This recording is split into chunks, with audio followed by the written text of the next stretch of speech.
Hello, this is Education in Our Community.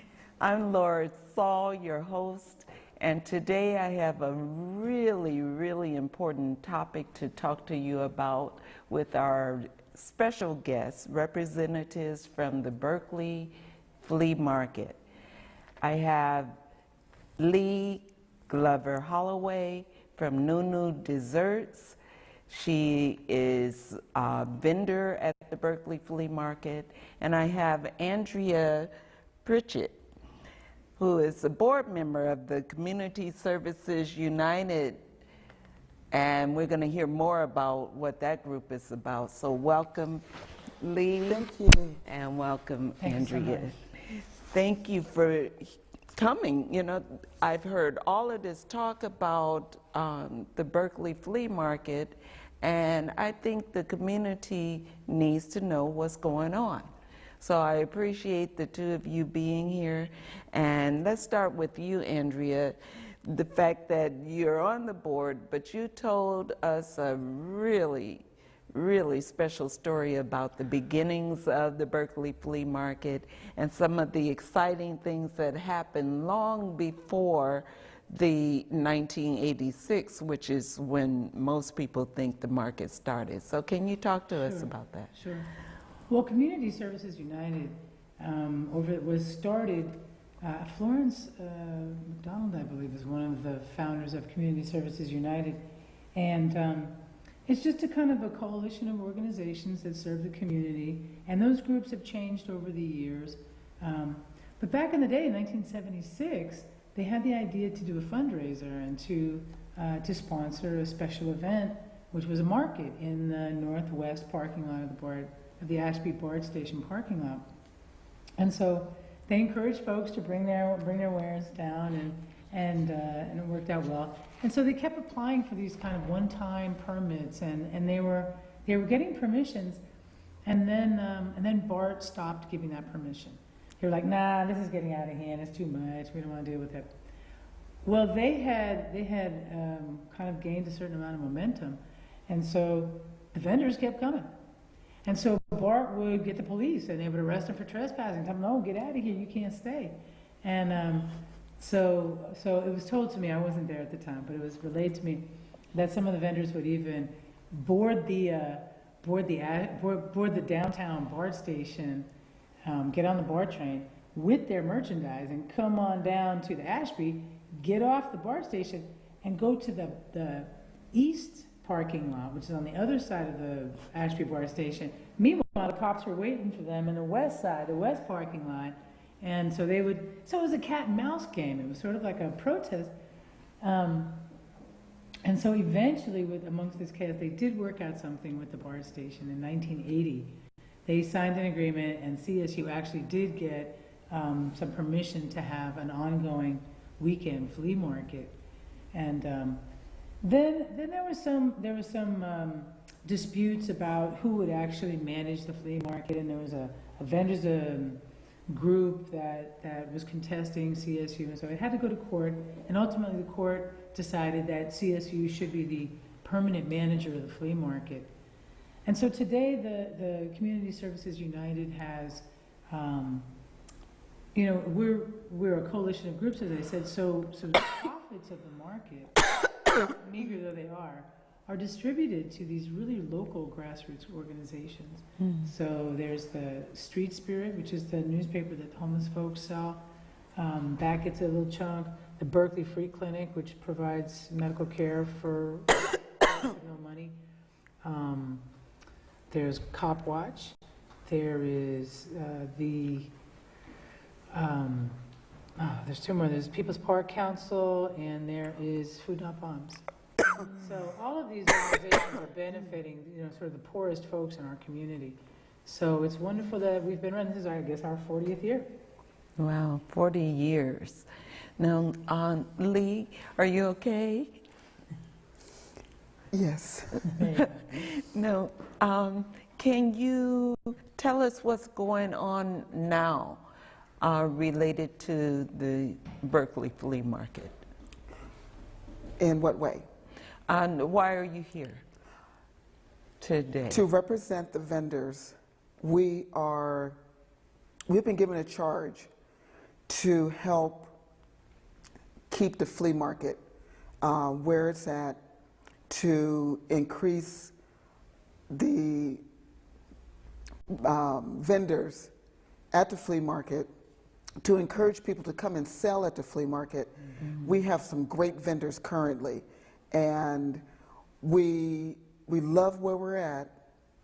It's accessible through BART, AC Transit, taxis, there's parking, and it's just a great place. Historically, because it's our 40th anniversary, we want to keep the flea market going in honor, especially in honor of the founders, of our ancestors. Yes. And we love what we do. We have a variety of folks who vend there, different types of food vendors, people who sell clothing and different types of products from all over the world, and even personally handmade products that are very, very precious. And like myself, I am Nunu of Nunu's Desserts, so I sell Southern style desserts, and the blackberry cobblers, the peach cobblers, the 7-Up cakes, so on and so forth. And with the different African coffees I sell and teas. So this is a place where all types of people have and continue to gather from all over the world to get that spirit that our ancestors had already set in place 40 years ago. We want to keep it going. And so there's talk about moving the flea market. Yes. And people don't want it to move. They want it to stay where it is. Correct. Because there are benefits to it being where it is. Right. Who's talking about moving the market, and why are they talking about moving the market? Yeah, well, there has been, many folks have recognized that there's a need to develop South Berkeley. You know, that it's the least economically productive area of the city. And so there's been proposals, but what's interesting is that, you know, many of the people who are watching this probably know that South Berkeley and Southwest Berkeley is traditionally been a primarily African-American area of the city. And so we've been seeing this gentrification happening in Berkeley. We've been seeing displacement of African-Americans out of Berkeley. So the question is, what kind of development do we want? The city of Berkeley applied for and got a grant for $750,000 to prepare the way for whatever development is going to happen. So they're having meetings all the time. They've got staff hired. They've got all kinds of folks working on this. And those of us who have a long history with the city are a bit wary of their enterprise, because traditionally the development isn't about developing the community. It's about building buildings to make developers wealthy. And so that's what we don't want to see. So when they came to us at one of the first planning meetings, they said, well, what do you want us to build? We want to hear from you. What do you want us to build? And I didn't feel like I needed them to build anything. That, you know, I'm a school teacher here in Berkeley, so I see very clearly what a lot, and I've been here for 30 years.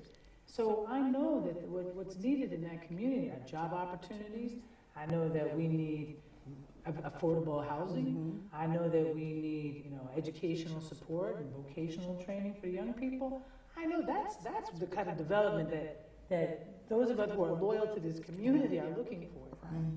And you know, it was interesting because the city also sent some folks to come and do a survey of the vendors. Yes. And we were at a meeting last week, and she was going over how she's gonna, you know, she's really, you know, claiming to want this input. And then somebody said, well, are you going to translate it into languages? And they were naming off all the different languages that people speak in the market. And, you know, Spanish is just not the only other. She said, well, no, we're not going to translate it because we don't have the money. I said, Lord, that's $750,000 to translate. So what that says to me, what that suggests is that they're not really, that what they're gonna do is they're gonna try to get this input, and they're gonna go ahead and do what they want. Exactly, bottom line. So, No. And it's called the Adeline Corridor Project. Ah, Yes. okay. And Lee, you are from Berkeley. Yes. You Born have and been raised. here Yes. for years. You Yes. graduated from Berkeley Berkeley High, 1981, yes, yes. And so this is important to you as well. Yes. The two of you, 30 years and who knows how many more Right, years for right, you. right. But it's something that you want to see continue to be right here in Berkeley Yes. at the BART station. Yes, exactly. Okay. And so why at the BART station? Why not at the BART station? If nothing is wrong in regards to the location, why not keep it at the BART station? It has been there for 40 years. Again, this is our 40th anniversary, 1976 to 2016. That's a long time. And it's probably longer than most of these flea markets in the area, in the surrounding areas. So with that said, there's nothing wrong with this location. Sure, we understand that the city is the government and BART is pseudo-government, and they are looking for ways to raise funds so that they can do whatever they choose to do. We understand that, but you don't have to move the flea market. And by proposing to us that the flea market needs to be moved to some place like on Adeline, that's going to put a different spin on things to where we're fearful by doing that, we're going to lose the flea market. And because that's a different realm. And where we're at, BART leaves us alone, we leave BART alone, we police ourselves, and we do quite well. We can have some improvements, that's just part of life, but where it's at is the best location. Especially since there are no open spaces currently in Berkeley, since the open spaces that were in Berkeley have been removed and replaced with more condos, apartments, and other ways of packing people in like mice. With less parking. With less parking. Yes. Now, can you talk about some of the attractions? I know you talked about the culture and diversity and all of that. Speak more about the attractions that the Berkeley Flea Market has. Well, we have the drum circle, and you can talk more about that. well, actually, that drum circle is what brought me to Berkeley when I was in high school. I came Okay, and visited back when I was okay. up on the UC campus. Yeah. But now the drum circles it's huge. Excuse me. That can be anywhere from 10, 20, 30 people, 40, 50. Easy. They gather a big, Yes. huge crowd. And what that drum circle does, it's a healing circle. And folks come, it's free of the market. There's no admission price for the market. And so folks gather around that drum circle and conjure community, conjure good feeling. And it exists in it's a very good location because it's right when you come out of the BART station. It's under there. It doesn't disturb the residents Right. of the Right. area and so forth. And we're very nervous that in this talk of moving us and having us have to go up onto a street nearby, is that going to put us under somebody's window? Does that mean they're going to start sending the police if they get a Right. noise complaint? Right. And again, it's going to really disrupt the delicate architecture that we've sort of created over these 40 years of working it out with this one, working it out. So things have kind of stabilized, and it's very frightening to us, the prospect that it would move. But yes, the drum circle is one of the beautiful attractions. And it's not just drummers. I've passed that Oh, drum circle saxophone. and people dancing. And the people who are shopping at the flea market Yes. stop and enjoy the drumming and the dancing and they're clapping. Yeah, And, I mean, it's yeah. a beautiful community event. And it's a reminder, it reminds to be honest, of the Berkeley that was. Right. It's like Right. the last little Right. vestige of Right. that kind of culture and spirit of freedom. Yes. and of Berkeley and of things that matter more than money. Yes. Yes. You know, and when I look at that market, you know, I the beauty of it. Mm-hmm. You know, it reminds me of the markets of Africa. You know, when you go into the marketplace and Right. you And that's bar- what you know, everyone you says. negotiate, and Yes. it reminds so Yes. many people Yes, of their home yes, countries exactly, in Latin America, exactly. in Asia, Middle East, and that kind of spirit is just not.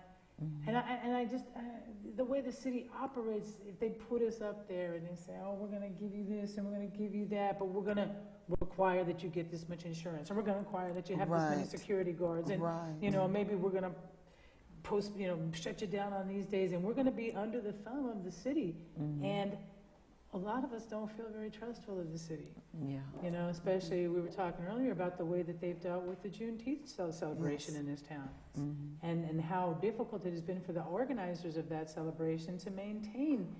You know, the city had told them at times that they couldn't have it on the day they wanted to because the police didn't want to work on Father's Day, or that they might have to move the location down to the dog park at Cesar Chavez Park, or all these kind of restrictions that the city puts on things. And again, all of this is not uplifting that community, is not really having a people first lens on development and what we really need. Yeah. Well, Lee, how's the market doing? You're a vendor. How do you feel the market itself is doing in its current location?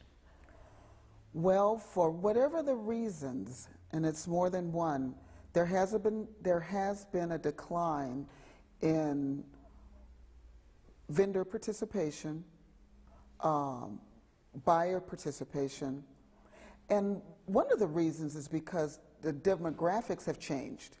We've had a generation, which is my mother's generation, that have passed on, left their homes to my generation, who, for a number of reasons, cannot afford to keep the family home.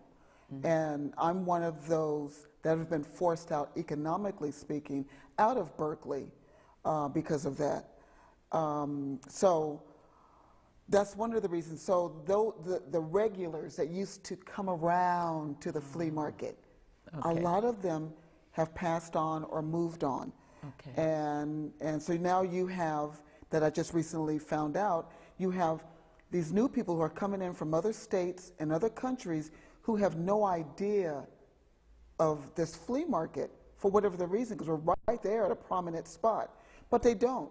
So one of the ways that we need to kind of get the flea market back out there in regards to the world knowing again is promoting it through visual, through whatever means, and social media, and we're slowly doing it. But it's like anything. There comes a time in life that there's new birth and rebirth. Yes. And right now, the 40th anniversary, it's time for a rebirth. Yes. And that's a beautiful thing. We start shedding off of the old that doesn't really apply anymore, and bring on the new, but never allowing the spirit, that's the true being of that, to disappear. Yes. Or to be taken away by any means. Now, talk about some of the vendors that you know are still there, some of the regulars. Rose, the ginger juice lady, now with her daughter. Yes. Great ginger juice, too. There is Taste of Africa with Malone. I'm trying to remember everyone. New dessert. Oh, my desserts. News desserts. You have the taco or the burrito wagon. Right, the taco burrito truck. There is the hot dog man. Kettle corn. The kettle corn. There's the chicken, there's the grilled chicken. We have so many different types of food. We have the Filipino lady with her husband with the Filipino food, great food. We have Daniel's Caribbean food, and we have so much more, and we need more. Jewelry. We have the There's a lot of jewelry, jewelry, a lot of fabric. clothes. And the jewelry is high quality jewelry. We have clothes from all over the world. We have just high quality things. We even have gently used items for people who have items in their home that they would like to share at the flea market. You can come out and do that too. We have Thomas, who sells books right next to me. He has books from all over the world, books that go all the way back to the 1800s. I mean, just fabulous things from all sorts of people. And there's nothing that you can't walk through the flea market without buying something. Yeah, and there are regular vendors Yes. who do massage. Yes, the and- massage, oh, yes, and they yes. sell the teas and Yes, other things from yes. their country. Exactly, Yeah, exactly. And so, if you need your massage on a weekly basis, they're reasonable. Exactly. And They're you can faithful. We find- have vendors who have been there for 30 plus years. Yes. And it's a nice balance too, because you've got some people who are regulars that kind of hold it down and give a foundation to it, and then you have the people the surprises. Exactly. You know, those people. You know, if you're a treasure hunter, if you're somebody who like to, you Yes. know, get in there and find the good Right, stuff. right, and, right. And so that's why, well, like you were mentioning, a lot of students when they're coming into town. Yes. It's such a great place for them to find those little things that they need cheaply, Yes. and also when they're leaving, they finally graduate and they can get rid of all their stuff. Right, right. And earn a little extra money. Yes. That's right. Yes. Yes. So, And there are a number of people who just want to sell. They're cleaning out. Spring Right. is coming. Spring Right. cleaning. Exactly. And they just want to get rid of the things that's in their home well, see, once or twice a year. and that's the beauty of the Berkeley flea market, is that you have an array of areas within the flea market as a vendor, whether you're your one-time vendor or you're your 30-year plus vendor or anything in between, you can vend of almost anything, and you don't have to feel ashamed. One of the fears we as vendors have is that because we have this such a diverse group of people, is that if we are displaced and put somewhere where it's really not beneficial to us as vendors and as a community, we won't be allowed to sell things that come from our home, that people call junk, that really isn't junk. They're valuable items, especially items that are so old that you can't get anywhere else. That you're going to have a type of market, which is what a lot of us fear, that the spirit of the current market is going to be taken away and replaced with a market of being affluent, that elitist spirit that I see so many other places around Berkeley. And you'll have people who will say, we will not allow used items sold, will not allow this type of food sold, we will not allow these type of clothing, pieces of clothing sold, whatever. I feel that, I see it, because I see it in other places. Yes. And that's a form of discrimination that Berkeley knows that it is not about, at least that of the spirit of Berkeley, of what she was saying earlier about. Now, can you talk about how the community, I want to get this in before we end our show, because the show goes so fast. I want to make sure the community knows how they can support the Berkeley Flea Market. How can they get involved both with supporting the vendors, supporting the market, but supporting the efforts to keep the market where it is? What can they do? Well, there's just on a straight, just come to the market. Come to the Come market. see for yourself. Yes. You can come just on a Saturday or Sunday, and you can also be a vendor. Yes. So you could gather up your own stuff. You can come down any Saturday, any Sunday, get a stall same day. It's $30 for a space that's about the size of a parking space, and First you can and actually sell twice a year without, you don't even have to have a tax ID number for that. You know, so the first 2 times you're allowed to do it. And we've had actually nonprofit groups, other groups who've come and do their little fundraiser by asking people that they know to contribute items from their homes. And again, it's a great way for people who want to do work in the community to come and meet the community and interact. So just coming and participating is one really important way. Also, Lee, you mentioned a meeting. Right, there's a vendors meeting. Vendors came together when we were told of the Adeline Corridor project, and we got together and said, hey, we need to have a group of us meet, and we're on our 3rd meeting, and that will be February 9th, 2016 at the South Berkeley Senior Center at 2939 Ellis Street here in Berkeley, near the corner of Ashby Avenue, and it will be at 5:00 p.m. There will be light refreshments, and just come ready to support us, support the flea market, because again, this benefits every type of person, from the entrepreneur, the person who's just wanting to start, get their feet wet, to whatever.